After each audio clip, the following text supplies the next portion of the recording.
Hello friends, I hope आप लोग अच्छे होंगे दोस्तों। चलिए एग्जाम्पल 91 में आपका स्वागत है। आज का वीडियो दोस्तों लुसेंट पर बनाया जा रहा है। जो भाई एवं बहनों पार्ट 7 तक वीडियो ने पार्ट 6 तक वीडियो नहीं देखे हुए हैं, पार्ट 1, पार्ट 2, पार्ट 3, पार्ट 4 और पार्ट 6 दोस्तों वो प्लेलिस्ट में जाके लुसेंट का वीडियो देखिए दोस्तों। अगर जीके जीएस मजबूत करना है दोस्तों, अगर बिहार में बीपीएससी या यूपीपीएससी निकालना है दोस्तों, और बीपीएससी, यूपीपीएससी, बिहार दरोगा, Bihar SSC, SSC GD, SSC, फिर बिहार पुलिस दोस्तों, या मद निषेध सिपाही दोस्तों, और जितना भी एग्जाम है दोस्तों, जितना भी एग्जाम है दोस्तों जीके जीएस पूछा जाता है दोस्तों, उसके लिए लुसेंट बहुत ही कारगर साबित होगा दोस्तों। इस एपिसोड में आप लोग भाग लेना नहीं भूलिए दोस्तों। चलिए दोस्तों, हम आप लोग को आज अशोक के बारे में बताते हैं दोस्तों। कुछ बातें दोस्तों अशोक के बारे में पार्ट 7 में बताया गया, आप लोग पार्ट 6 में बताया गया, आप लोग उस पार्ट को देखिए दोस्तों जाके।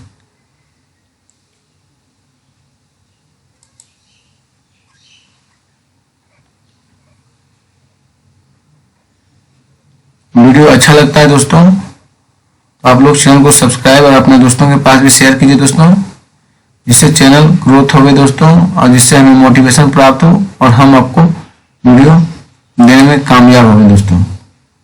चलिए दोस्तों, हम पढ़ते हैं अब अशोक के बारे में दोस्तों। इसका शेष भाग दोस्तों पार्ट 6 में बताया गया है, आप उस वीडियो को भी देखिएगा, पूरा अच्छा से अशोक के बारे में समझ में आ जाएगा दोस्तों।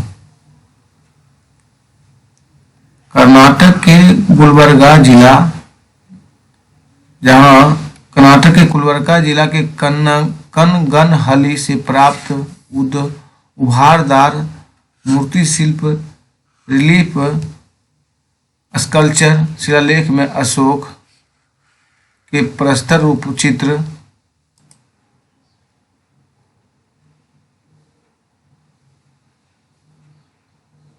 चित्र के साथ रानियों अशोक, राजा अशोक उल्लेखित है। इसे एक बार देखते हैं दोस्तों। कर्नाटक के गुलबर्गा जिला के कनगनहली से प्राप्त उभारदार मूर्ति शिल्प, रिलीफ स्कल्पचर शिलालेख में अशोक के प्रस्तर रूपांतरित के साथ रानियों अशोक, राजा अशोक उल्लेखित है दोस्तों। भ्राभु अभिलेख में अशोक ने स्वयं को मगध का क्या बताया दोस्तों? राजा बताया। भ्राभु अभिलेख में अशोक ने क्या बताया दोस्तों? मगध का राजा बताया दोस्तों। पुराणों में अशोक को अशोकावर्धन किया गया। पुराणों में क्या कहा गया दोस्तों? अशोकावर्धन। पुराणों में अभी अशोक को अशोकावर्धन कहा गया दोस्तों। चलिए नेक्स्ट दोस्तों। अशोक ने अपने अभिषेक के 8 वर्ष बाद लगभग 261 ईसा पूर्व में कलिंग पर आक्रमण किया और कलिंग की राजधानी तोसली पर अधिकार कर लिया दोस्तों। उल्लेख में 13वें शिलालेख में है दोस्तों। अशोक ने अपने अभिषेक के 8वें वर्ष बाद लगभग 261 ईसा पूर्व में कलिंग पर आक्रमण किया और कलिंग की राजधानी तोसली पर अधिकार कर लिया। उल्लेख 13वें शिलालेख में है दोस्तों। इसका उल्लेख किस शिलालेख में? 13वां शिलालेख में, और सबसे बड़ा शिलालेख भी दोस्तों 13वां शिलालेख है। प्लिनी का कथन देखिए दोस्तों। मिस्र का राजा फिलाडेल्फस टोलमी द्वितीय ने पाटलिपुत्रा में डायनेसियस के नाम का एक राजदूत भेजा दोस्तों। प्लिनी का कथन है कि मिस्र का राजा फिलाडेल्फस ने टोलमी द्वितीय ने पाटलिपुत्रा में डायनेसियस नाम का एक राजदूत भेजा दोस्तों। किस नाम का राजदूत था? फिलाडेल्फस ने भेजा था दोस्तों। मिस्र के राजा फिलाडेल्फस थे दोस्तों। डायनेसियस को राजदूत के रूप में बना के भेजे थे मिस्र से। आगे देखिए दोस्तों। उपगुप्त नामक बौद्ध भिक्षु यानी बौद्ध साधु ने अशोक को बौद्ध धर्म की दीक्षा दी दोस्तों। उपगुप्त नामक बौद्ध भिक्षु ने अशोक को बौद्ध धर्म की दीक्षा दी दोस्तों। अशोक पहले ब्राह्मण धर्म का अनुयायी था दोस्तों। कलहन के राज तरंगिणी से पता चलता है कि वह शैव धर्म का उपासक था और निग्रोध के प्रवचन सुनकर अपने बौद्ध धर्म को अपनाया था दोस्तों। फिर से एक बार देखते हैं दोस्तों।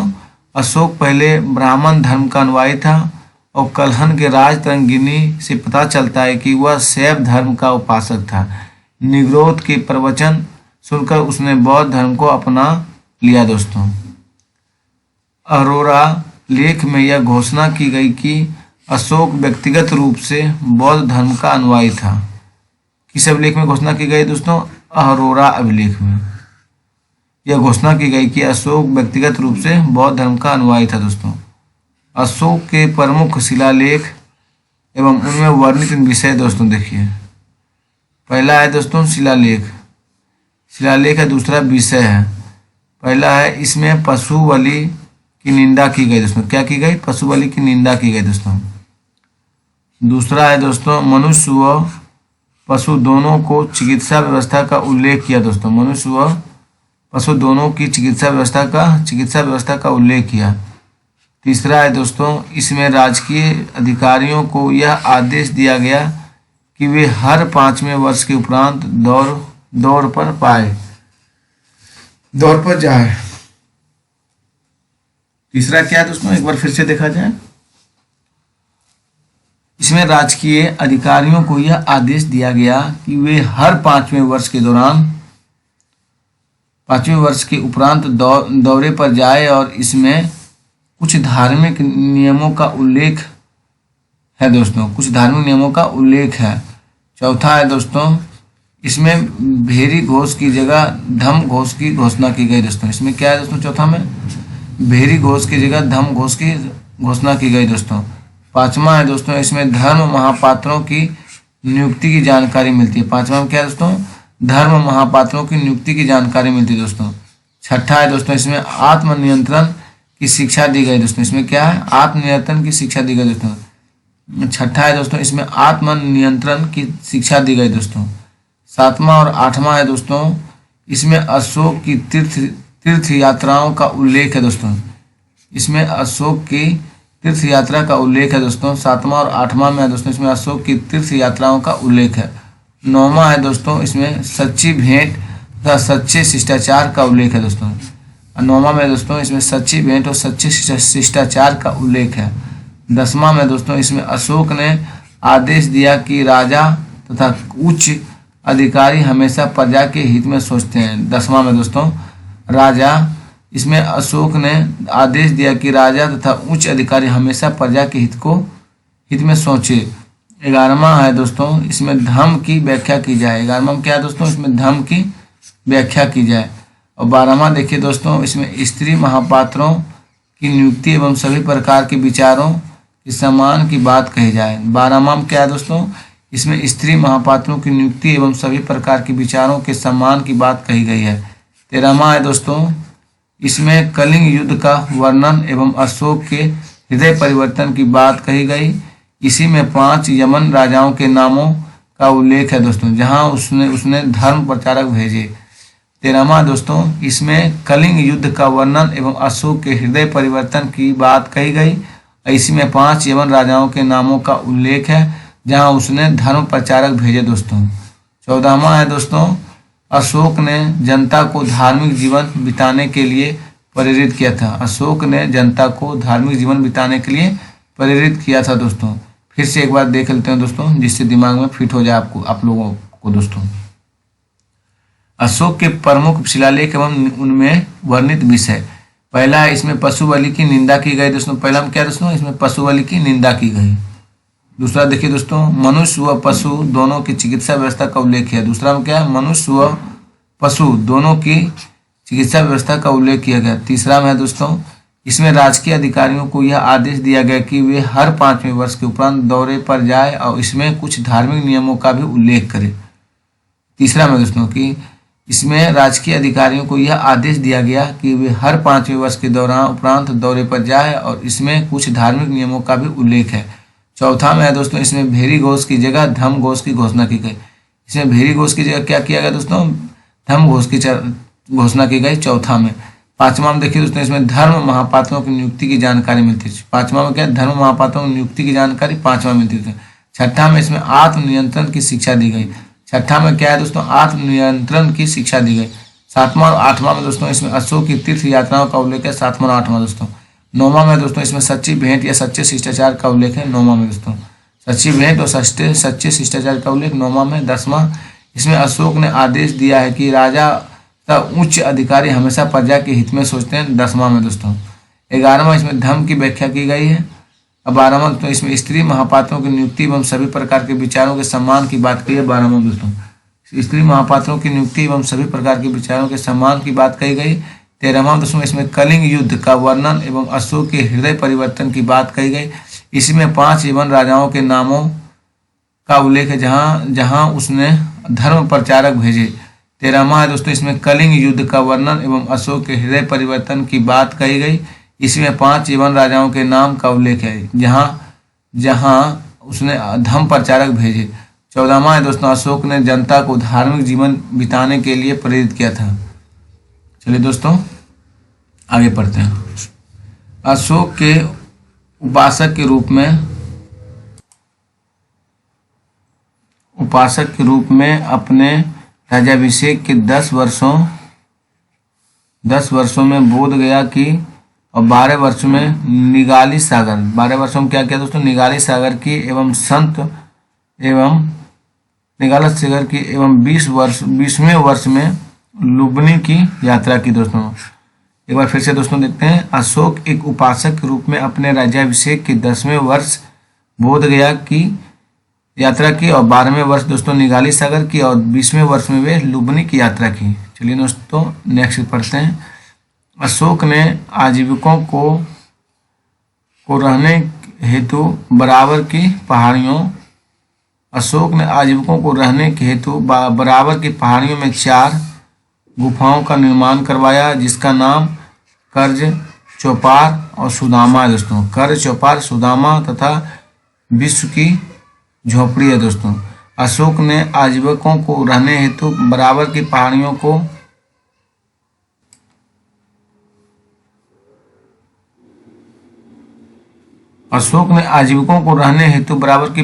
में 4 गुफाओं का निर्माण करवाया जिनका नाम कर्ज, चौपार, सुदामा तथा विश्व की झोपड़ी था। अशोक के पौत्र कौन था दोस्तों, दशरथ ने आजीविकों को नागा अर्जुन गुफा प्रदान की थी। दशरथ ने दोस्तों आजीविकों को रहने के लिए कौन गुफा दी थी, नागा अर्जुन गुफा प्रदान की थी। अशोक के 7वें स्तंभ लेख में आजीविकों का उल्लेख किया गया तथा महापात्रों को आजीविकों के हित का ध्यान रखने के लिए कहा गया है दोस्तों। चलिए नेक्स्ट दोस्तों आगे पढ़ते हैं। अशोक ने बौद्ध धर्म के प्रचार के लिए अपने पुत्र महेंद्र एवं पुत्री संघमित्रा को श्रीलंका भेजा। बौद्ध परंपरागत और उनके लिपियों के अनुसार अशोक ने 84,000 स्तूपों का निर्माण करवाया था दोस्तों। अशोक ने बौद्ध धर्म के प्रचार के लिए अपने पुत्र महेंद्र एवं पुत्री संघमित्रा को श्रीलंका भेजा और बौद्ध परंपरा और उनके लिपियों के अनुसार अशोक ने 84,000 स्तूपों का निर्माण किया दोस्तों। भारत में शिलालेखों का प्रचलन सर्वप्रथम अशोक ने किया दोस्तों। भारत में शिलालेखों का प्रचलन सर्वप्रथम किसने किया दोस्तों, अशोक ने। अशोक के शिलालेखों में ब्राही और खरोष्टी और ग्रीक एवं अरमाइक लिपि का प्रयोग हुआ है दोस्तों। अशोक के शिलालेखों में ब्राही, खरोष्टी, ग्रीक एवं अरमाइक लिपि का प्रयोग हुआ है। ग्रीक एवं अरमाइक लिपि का अभिलेख है दोस्तों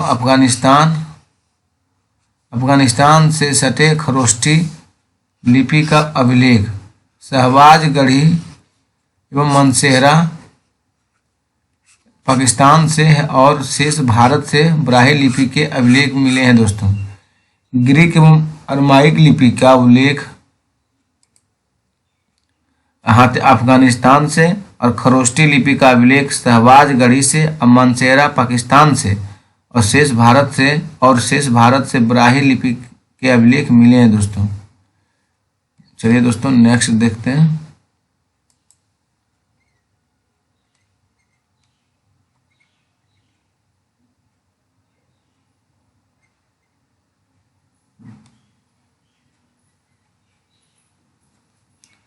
अशोक के स्तंभ लेखों की संख्या कुल कितनी थी दोस्तों? 7 है। अशोक के स्तंभ लेखों की संख्या कितनी है दोस्तों? 7, जो केवल ब्राह्मी लिपि में लिखी गई है। यह 6 अलग अलग स्थानों से प्राप्त हुआ है। चलिए दोस्तों देखते हैं आगे। प्रयाग स्तंभ लेख पहला है दोस्तों। यह पहले कौशाम्बी में स्थित था। इस स्तंभ लेख को अकबर ने इलाहाबाद के किले में स्थापित करवाया दोस्तों।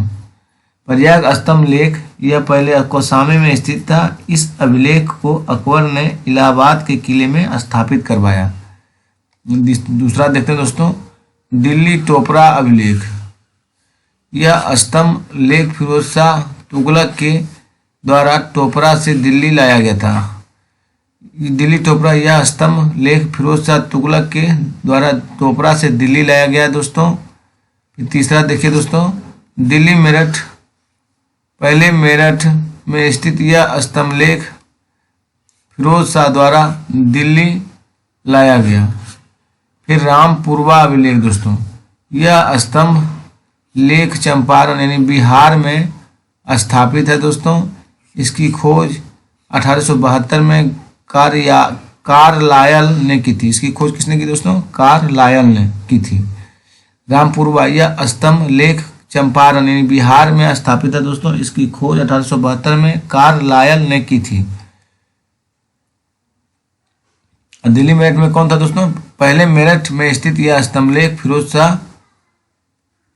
शाह के द्वारा दिल्ली में लाया गया दोस्तों। फिर देखिए पांचवा दोस्तों, लोहरिया अरेराज चंपारण में बिहार में दोस्तों। लोहरिया अरेराज, लोहरिया नंदनगढ़ दोस्तों।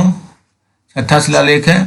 यह चंपारण में बिहार में इस स्तंभ पर मोर का चित्र बना हुआ दोस्तों। मोर का चित्र किस स्तंभ पर बना सर? लोहरिया नंदनगढ़ के चंपारण बिहार में इस स्तंभ पर मोर का चित्र बना है दोस्तों। चलिए दोस्तों नेक्स्ट देखते हैं। अर्थशास्त्रों में वर्णित तीर्थ मंत्री दोस्तों कहते थे उस समय। प्रधानमंत्री को मंत्री कहते थे। पुरोहित दोस्तों धर्म एवं दान विभाग के प्रधान को क्या कहते थे दोस्तों? पुरोहित कहते थे। पुरोहित धर्म एवं दान विभाग का प्रधान। और सेनापति दोस्तों सैन्य विभागों का प्रधान सेनापति होता था दोस्तों। युवराज दोस्तों राजपुत्र होता था। युवराज राजपुत्र होता था दोस्तों।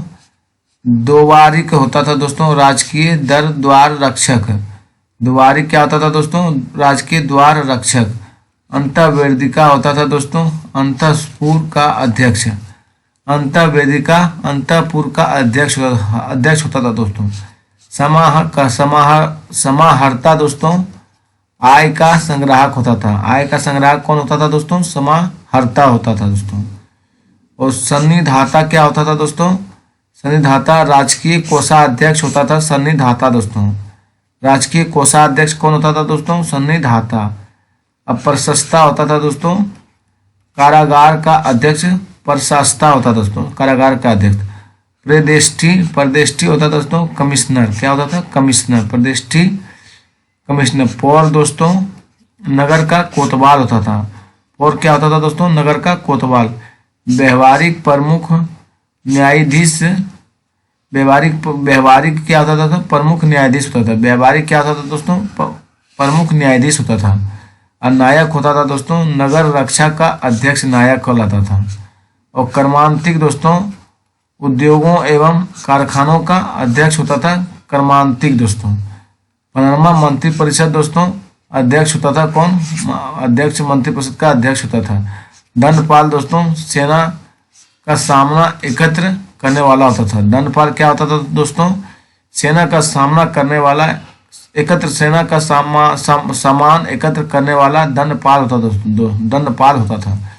दुर्गपाल दोस्तों दुर्ग रक्षक होता था। दुर्गपाल दोस्तों। और अंतपाल दोस्तों सीमावर्ती दुर्गों का रक्षक होता था। अनंत पाल दोस्तों। चलिए आगे देखते हैं दोस्तों नेक्स्ट। कौशाम्बी अभिलेखों को रानी का अभिलेख भी कहा जाता था दोस्तों। कौशाम्बी अभिलेखों को रानी का अभिलेख कहा जाता था। अशोक का 7वां अभिलेख सबसे लंबा है। अशोक का सबसे छोटा स्तंभ लेख रुमेनदेही में दोस्तों। अशोक का सबसे छोटा अभिलेख कौन है? रुमेनदेही है दोस्तों। इसी में लुम्बिनी में धम्म यात्रा के दौरान अशोक द्वारा भू राजस्व की दर घटाकर 1/8 भाग कर दिया गया दोस्तों। लुम्बिनी ग्राम का धार्मिक कर बलि माफ कर दिया। एक बार फिर देखते हैं दोस्तों। अशोक का 7वां अभिलेख सबसे लंबा है। अशोक का सबसे छोटा स्तंभ लेख कौन है दोस्तों? रुमेनदेही है। याद कीजिए दोस्तों, सबसे छोटा अभिलेख कौन है? रुमेनदेही। इसमें लुम्बिनी में धम्म यात्रा के दौरान अशोक द्वारा भू राजस्व की दर घटाकर 1/8 भाग कर दिया गया और लुम्बिनी ग्राम का धार्मिक कर बलि माफ कर दिया गया दोस्तों। महास्थान बांग्लादेश दोस्तों। महास्थान क्या है दोस्तों? बांग्लादेश से प्राप्त सगोरा का ताम्रपत्र अभिलेख में मौर्य काल में अकाल, सूखा और जैसी देवी प्रकोप के समय राज्य द्वारा राहत कार्य किए जाने का विवरण प्राप्त है दोस्तों। महास्थान दोस्तों बांग्लादेश से प्राप्त सगोरा का ताम्रपत्र अभिलेख में मौर्य काल में अकाल, सूखा जैसी देवी प्रकोप के समय राज्य द्वारा राहत कार्य किए जाने का विवरण प्राप्त है दोस्तों। प्रथम पृथक शिलालेख में दोस्तों यह घोषणा है कि सभी मनुष्यों मेरे बच्चे हैं। सभी मनुष्य क्या है दोस्तों? मेरे बच्चे हैं। प्रथम पृथक शिलालेख में यह घोषणा की गई है दोस्तों। अशोक का सारेकुना यानी कंदरा अभिलेख ग्रीक और आर्माइक भाषाओं से प्राप्त है दोस्तों। अशोक का सारेकुना कंदहार अभिलेख ग्रीक एवं आर्माइक भाषाओं से प्राप्त है दोस्तों। साम्राज्य में मुख्यमंत्री एवं पुरोहित को नियुक्ति के पूर्व इनके चित्रों को काफी जांचा परखा जाता है दोस्तों। साम्राज्य में मुख्यमंत्री एवं पुरोहित की नियुक्ति के पूर्व इनके चित्र को काफी जांचा परखा जाता है, जिसे उपधा परीक्षण कहा जाता है। क्या कहा जाता है दोस्तों? उपधा परीक्षण कहा जाता है। सम्राट की सहायता के लिए एक मंत्री परिषद होती थी, जिसमें सदस्यों की संख्या 12, 16 और 20 हुआ करती थी।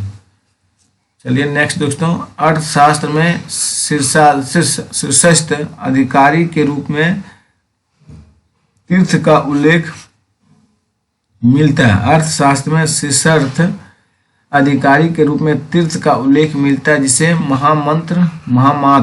महामात्र भी कहा जाता है था। इसकी संख्या 18 थी। अर्थशास्त्र में चर जासूस को कहा जाता था दोस्तों। चर किसे कहा जाता था दोस्तों? जासूस को। अर्थशास्त्र में शीर्षस्थ अधिकारी के रूप में तीर्थ का उल्लेख मिलता है, जिसे महापात्रा भी कहा जाता था। इसकी संख्या 18 थी।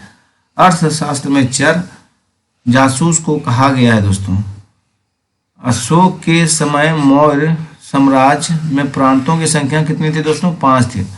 अशोक के समय मौर्य साम्राज्य में प्रांतों की संख्या 5 थी। अब प्रांतों को क्या कहा जाता था दोस्तों? चक्र। प्रांतों को चक्र कहा जाता था। अब प्रांतों का प्रशासक कुमार और या आर्यपुत्र या राष्ट्रीय कहलाते थे। प्रांतों के प्रशासक क्या कहलाते दोस्तों उस समय? कुमार, आर्यपुत्र या राष्ट्रीय कहलाते थे दोस्तों। चलिए नेक्स्ट दोस्तों अगला पेज में चलते हैं हम लोग। प्रांतों का विभाजन विषय कहलाता था। प्रांतों का विभाजन क्या कहलाता था दोस्तों?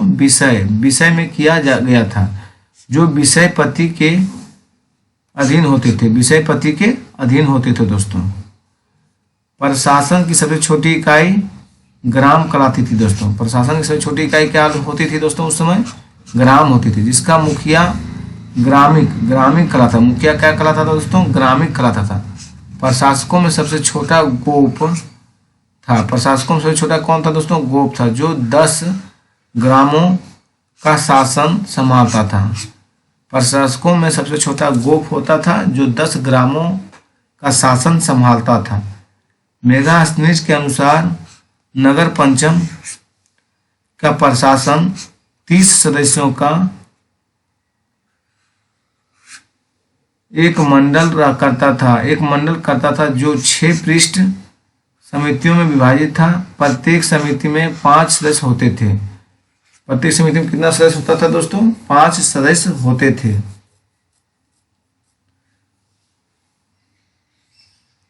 चलिए दोस्तों आगे पढ़ते हैं। बिक्री कर के रूप में मूल्य का 10वां भाग वसूला जाता था, इसे बचाने वाले को मृत्युदंड दिया जाता था। दोस्तों बिक्री कर के रूप में मूल्य का 10वां भाग वसूला जाता था, इसे बचाने वाले को मृत्युदंड दिया जाता था। दोस्तों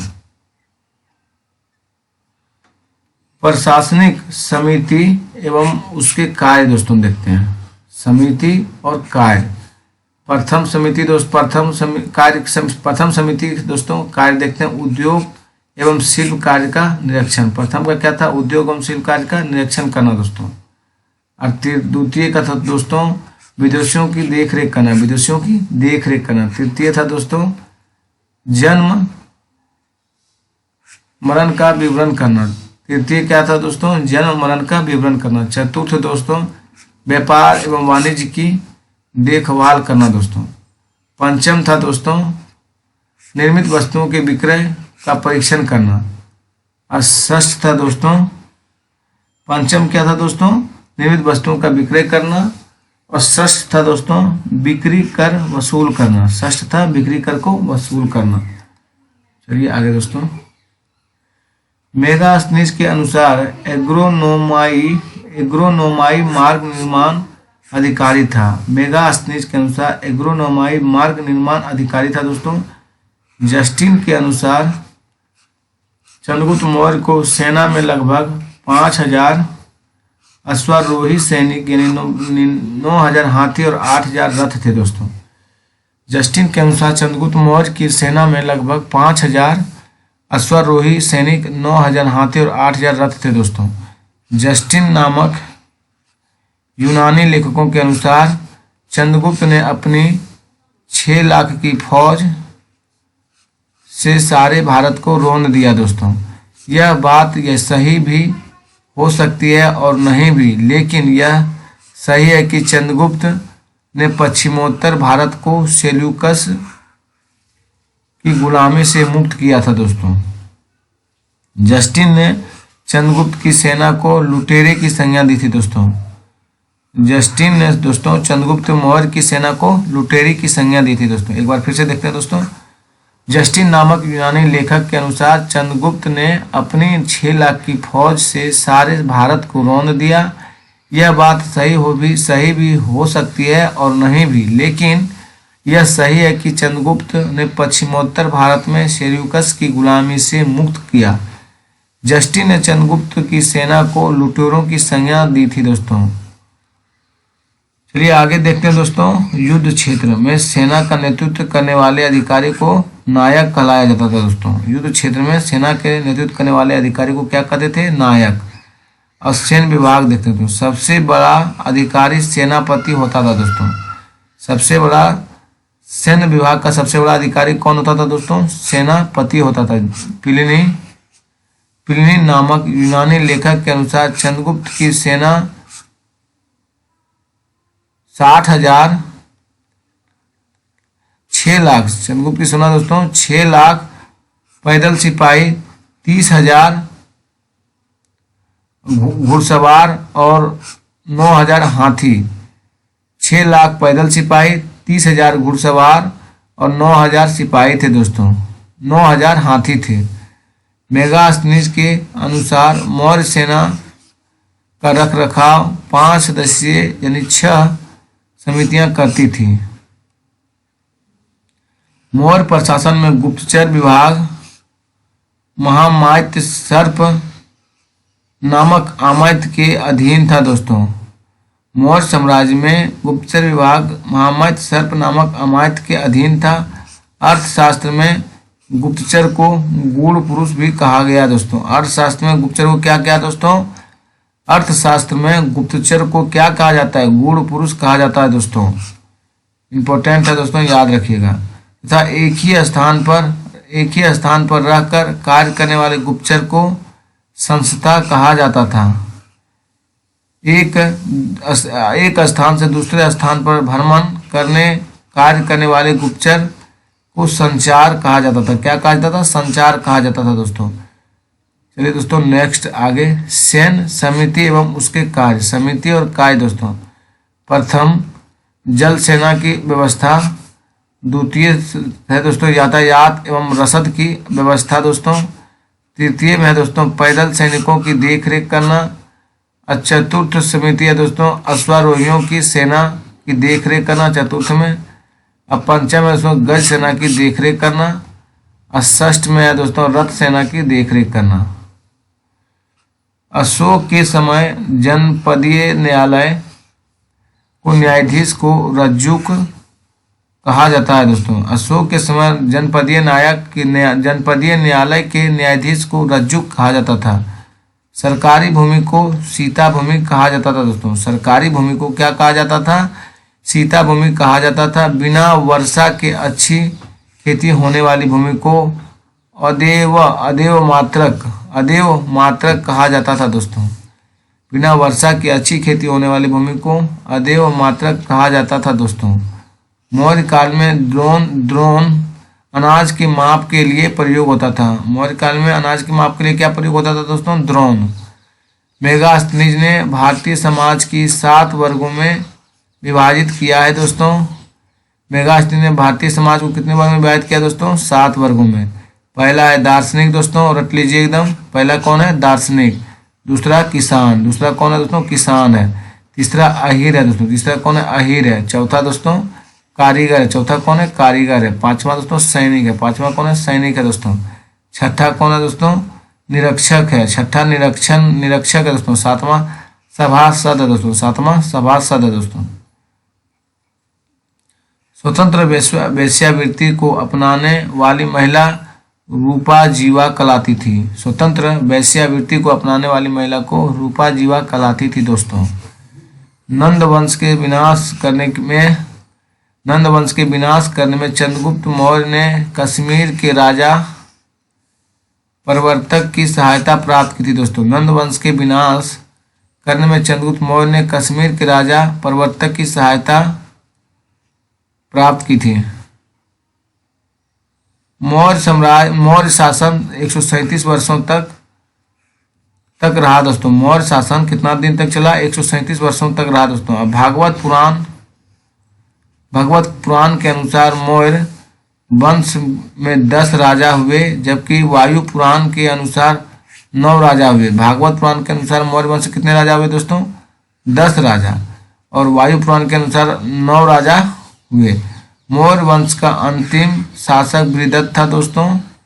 मौर्य वंश का अंतिम शासक कौन था दोस्तों? बृहदत्त था, जिसकी हत्या इसके सेनापति पुष्यमित्र शुंग ने की 185 ईसा पूर्व में कर दी और मगध पर शुंग वंश का भी नींव डाली।